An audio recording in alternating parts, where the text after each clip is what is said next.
Assalamualaikum warahmatullahi wabarakatuh. Perkenalkan, nama saya Ismatul Izah, mahasiswi semester 6 Program Studi Kesehatan Masyarakat, Konsentrasi Kesehatan Reproduksi STIKE Surya Global Yogyakarta. Menurut BPS 2021 bahwa pada tahun 2021 per bulan Februari, jumlah penduduk di Indonesia mencapai angka 271.349.889 juta jiwa. Hal ini menjadikan Indonesia berada di peringkat keempat dengan populasi penduduk terbanyak di dunia setelah Amerika Serikat, Cina, dan India. Nah, maka dari itu, saya di sini akan mengajak kepada pasangan usia subur atau PUS untuk ikut serta dalam melaksanakan program KB atau keluarga berencana guna untuk meminimalisir ledakan penduduk atau bonus demografi. Sebelum ke pembahasan lebih lanjut, kita harus mengetahui dulu keluarga berencana itu apa sih?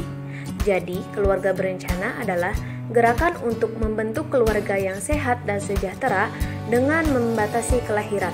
Nah, maksudnya adalah perencanaan jumlah keluarga dengan pembatasan yang bisa dilakukan dengan menggunakan alat kontrasepsi atau penanggulangan kehamilan seperti kondom, spiral, IUD, suntik, dan sebagainya. Adapun tujuan keluarga berencana ialah meningkatkan kesejahteraan ibu dan anak dalam rangka mewujudkan NKKBS, norma keluarga kecil bahagia sejahtera, yang dimana NKKBS ini menjadi dasar terwujudnya masyarakat yang sejahtera dengan mengendalikan kelahiran sekaligus menjamin terkendalinya pertambahan penduduk. Adapun di sini manfaat keluarga berencana. Manfaat keluarga berencana ialah keluarga dapat menyelamatkan kehidupan serta meningkatkan status kesehatan ibu dan anak, terutama dalam mencegah kehamilan yang tak diinginkan, menjarangkan jarak kelahiran, serta mengurangi tingkat resiko kematian pada bayi, sehingga terciptalah keluarga yang bahagia dan sejahtera. Setelah kita membahas mengenai pengertian, tujuan, manfaat dari keluarga berencana, sekarang kita akan membahas mengenai macam-macam alat kontrasepsi. Seperti yang saya sudah katakan di awal video, bahwa banyak sekali macam-macam alat kontrasepsi. Di antaranya ialah kondom, IUD, pil KB, dan suntik.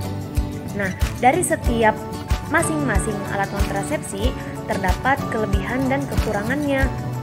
Di sini saya akan membahas mengenai kelebihan dan kekurangan dari alat kontrasepsi tersebut. Alat kontrasepsi yang pertama ialah kondom. Kondom adalah alat kontrasepsi untuk mencegah kehamilan, dipakai pada alat kelamin pria pada keadaan ereksi sebelum bersenggama atau berhubungan seksual. Kelebihannya ialah dapat mencegah dari IMS atau infeksi menular seksual, murah, dan mudah dipakai. Kekurangannya ialah mengganggu hubungan suami istri dan dapat menimbulkan alergi. Kemudian alat kontrasepsi yang kedua ialah implan. Implan adalah alat kontrasepsi bawah kulit yang dapat mencegah kehamilan selama 3 tahun. Adapun kelebihan dari implan adalah tidak mengganggu produksi ASI dan kesuburan dapat segera kembali. Adapun kelemahannya adalah siklus haid terganggu.